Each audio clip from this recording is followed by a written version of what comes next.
स्वामी समर्थ. गुरु ब्रह्मा गुरु विष्णू गुरुर्देव महेश्वरा गुरु साक्षात परब्रह्म तस्मै श्री गुरुवे नमः.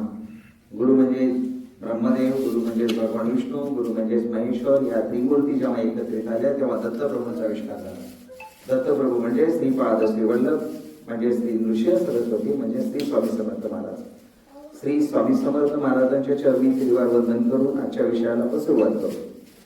आज 1 जानेवारी 2026. काल आपण रात्री 12 वाजेपर्यंत 2025 मध्ये होतो, म्हणजे मागच्या वर्षी होतो. आज आता दुसऱ्या वर्षात आपण प्रवेश केलेला आहे. हे वर्ष आपल्याला सर्वांना सुख शांती आणि समाधानाचे जावो अशी श्री स्वामी समर्थ महाराजांच्या चरणी प्रार्थना करतो आणि आजच्या विषयाला सुरुवात करतो. हे वर्ष 2026 हे इंग्लिश कॅलेंडर प्रमाणे आलेलं वर्ष आहे. आपण या वर्षाला मानायचं का, की आपण गुढीपाडव्याच्या वर्षी नवीन वर्ष सुरू होतं त्याला म्हणायचं. म्हणजे आपण नेमकं काय करायचं, तर दोन्ही वर्ष आपल्यासाठी तेवढीच महत्वाची आहेत. त्याचाच मी आज खुलासा करणार आहे. इंग्लिश कॅलेंडर प्रमाणे इंग्लिश कॅलेंडर हे सूर्याच्या गतीवरती बनलेलं आहे आणि सूर्याच्या गतीनुसार इंग्लिश कॅलेंडर बनतात आणि इंग्लिश तारखा बनतात, इंग्लिश महिने बनतात. आणि चंद्राच्या गतीने मराठी महिने बनतात आणि तिथी बनतात. भारतामध्ये आपण चंद्राच्या गतीचा उपयोग करतो आणि भारत सोडून पश्चिम देशांमध्ये फक्त आणि फक्त सूर्याच्या गतीचा उपयोग केला जातो. म्हणून आजचा जो दिवस आहे 1 जानेवारीला नेहमी सूर्य उगवताना उत्तरेकडून थोडा दक्षिणेकडे उगत जातो आणि शेवटचा दिवस कालचा होता आणि आजच्या दिवशी त्यांनी दक्षिणेकडून उत्तरेकडे थोडीशी चाल केली. तो पहिला दिवस झाला.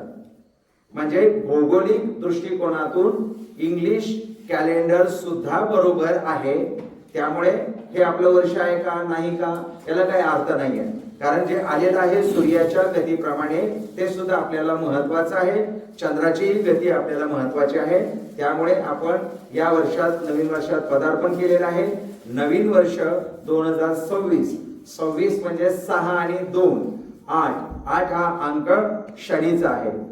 आणि पूर्ण जर घ्यायचं झालं तर 2026 2 अधिक 0 अधिक 2 अधिक 6 बरोबर 10 अंक येतो. आणि 10 अंक म्हणजे एक अंक हा सूर्याचा अंक आहे. त्यामुळे इथे थोडासा विरोधाभास आहे. विरोधाभास कसा आहे, तर शनी आणि सूर्य एकमेकांमध्ये शत्रुत्व निर्माण करतात. सूर्य वडील आहे आणि शनी त्यांचा पुत्र आहे. वडील आणि पुत्र. शनीने वडिलांना एक श्राप दिलेला आहे. श्राप काय दिलाय बघा, त्यांनी वडिलांना श्राप दिलेला आहे की मी तुझ्या उन्हामध्ये कायमस्वरूपी तळपत राहील आणि मला झालेला त्रास बघून तू कायमस्वरूपी तू तळपशील. कसा विचित्र श्राप दिलाय बघा वडिलांना. तर कुठल्याही मुलाला त्रास झाल्यानंतर वडील तडपणारच, तशी तडप सूर्याला दिलेली आहे. त्यामुळे या वर्षात 2 भाग आहेत. पण आपण सूर्याचा जर वर्ष घेतलं तर सूर्याचे वर्ष म्हणजे 1 2 3 4 5 6 7 8 9 9च्या पुढे अंक नाही. पुढे अंक तयार करायचे असतील तर आपल्याला दुसरे त्याच 9 अंकापैकी एकाचा उपयोग करून पुढचे अंक आपल्याला घ्यावे लागतात. म्हणून हे वर्ष रिस्टार्टचं वर्ष आहे सगळ्यांसाठी. आपल्या सर्वांसाठी हे नवीन वर्ष अतिशय महत्वाचं वर्ष आहे. हे रिस्टार्टचं वर्ष आहे. रिस्टार्ट म्हणजे नवीन काहीतरी करण्याचं वर्ष आहे आणि आपल्या प्रत्येकाकडून नवीन काहीतरी घडणार म्हणजे घडणार. आपल्याला माहित सुद्धा नाही पडलं की या वर्षी कसं काही नवीन घडेल, पण घडणार म्हणजे घडणार. आता मागच्या वर्षीत काही घटना घडल्या असतील तर डोंट लुक बॅक, काय जे घडलं ते घडलं. आता आजपासून उभा राहून पुढे काय करायचं याचा आपण अधिकाधिक विचार केला पाहिजे. स्वामींना सांगितलं पाहिजे अधिकाधिक माझ्याकडून सेवा करून घ्या. माझ्याकडून सेवा करून घेतल्यानंतर मला सतसत विवेक बुद्धी द्या. मी सत्य वागावं, सत्य बोलावं, सत्य आचरण असावं, माझा सत्याचा व्यवहार असावा. अशा पद्धतीनं आपण सत्यनारायण सुद्धा करत असतो. तेच स्वामींना सुद्धा सांगावं, मी सत्य वागावं, सत्य बोलावं, सत्य आचरण असावं, सत्य माझा व्यवहार असावा. हे सत्य जर आपल्याला सगळ्या गोष्टींमध्ये या वर्षामध्ये आलं तर हे वर्ष आपल्याला भरभराटीचं जाणार आहे.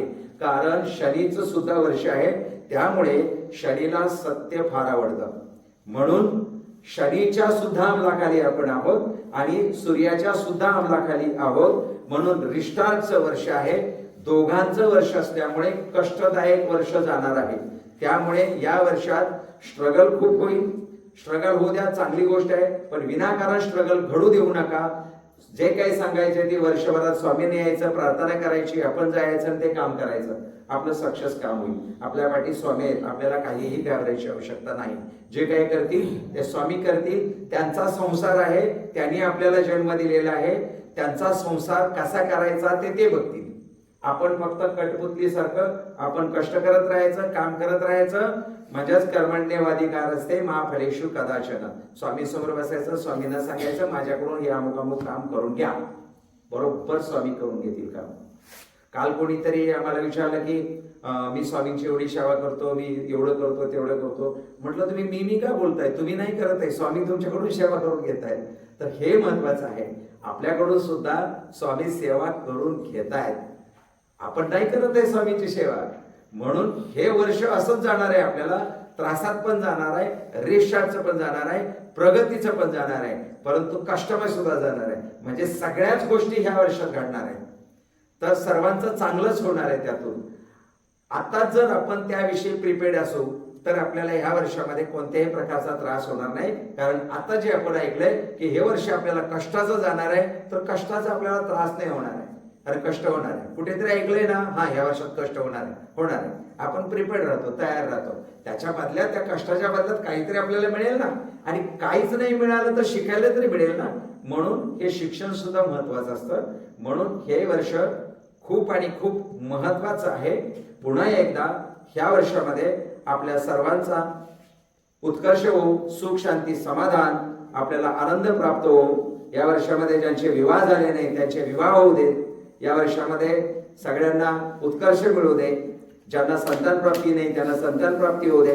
ज्यांना दुःख दारिद्र्य आहे त्यांना सुख शांती आणि भरभराटीचं यश मिळू दे, अशी प्रार्थना श्री स्वामी समर्थ महाराजांच्या चरणी करतो आणि आजच्या विषयाला पूर्ण विराम देतो.